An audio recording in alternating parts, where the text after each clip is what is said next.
I swear, every week now there has been something really good about Kagurabachi that's released. And this week it's a PV.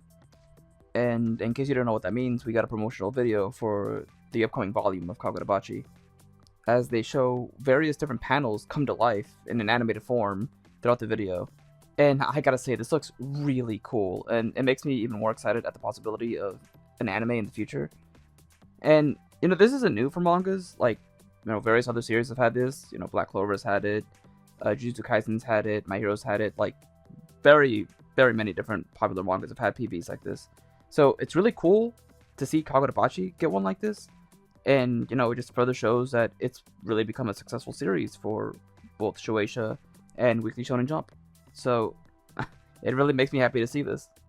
So now I can just hope that Volume 4 does really well so that the series can continue to do even better than it is now. So that way it leads to, merchandise and an anime, maybe even a video game, just more stuff for the future.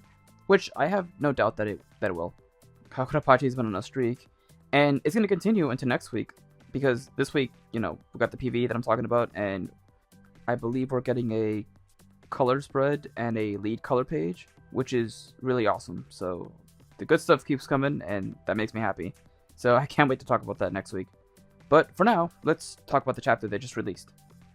The chapter starts off with Hyuki talking to Chihiro about what they know about the Hishaku, which admittedly isn't much.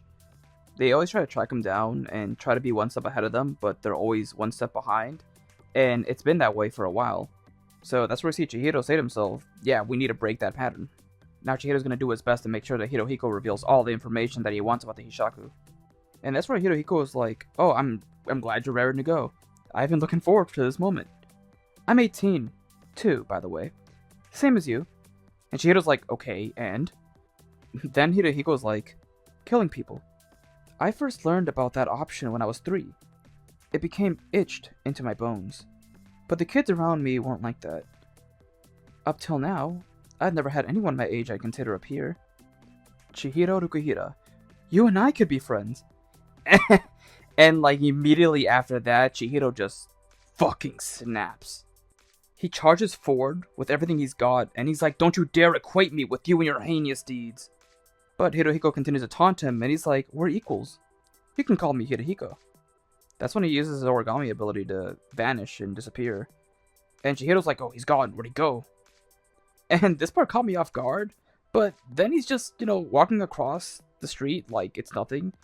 And he's like, now, how to go about this? Oh, nice. And he enters a theater.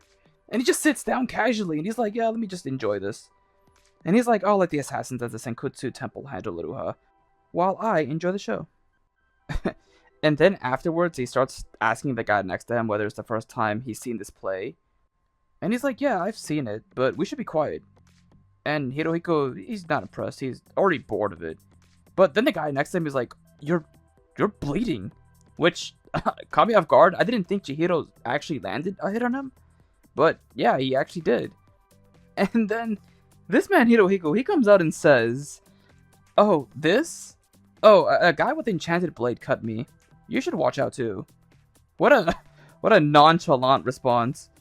And it's then afterwards he starts thinking about the weapons, the one Sojo made that they gave around to the people to go after the enchanted blade users. He's like, oh, they're extremely powerful weapons. They'll boost up your power like crazy.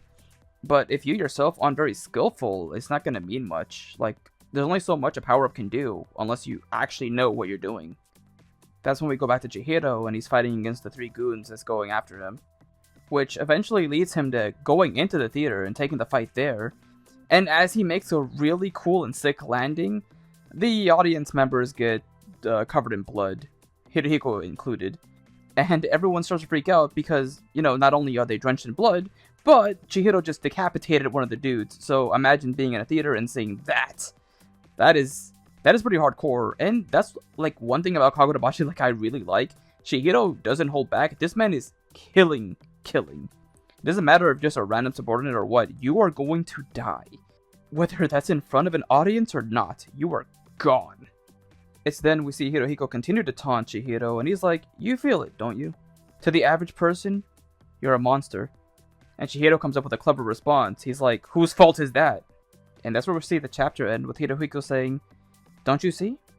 I'm the only one who can understand you. And that's when Chihiro's like, cut the bullshit. And that's how the chapter ends. And yeah, this was certainly an interesting chapter. Like, don't get me wrong, I enjoyed it. It's just I would have never guessed it would have gone the way it did. Like, of course, Chihiro's trying to get information out of Hiruhiko, the fight's going on. What I didn't expect was this moment where Hiruhiko would have gotten sliced up. He would have gone to a theater to see a play, been bored, and have Chihiro show up with his subordinates being sliced up and killed, and the fight seemingly being resumed right after this. It's interesting, but I like it. I can't really like name other series and Weekly Shonen Jump where something like this would happen. Like, sure, you would have had people fighting and stuff and having like a moment like this where Chihiro would have shown up in the theater, but I don't think it would have included somebody being completely decapitated by the MC, no less, and having to show all that blood being splattered everywhere.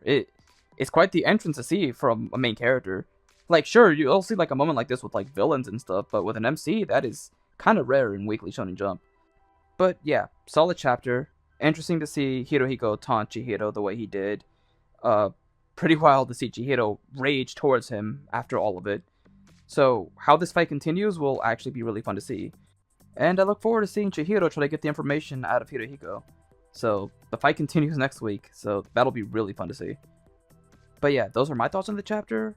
I look forward to hearing what you guys have to say about it in the comments below.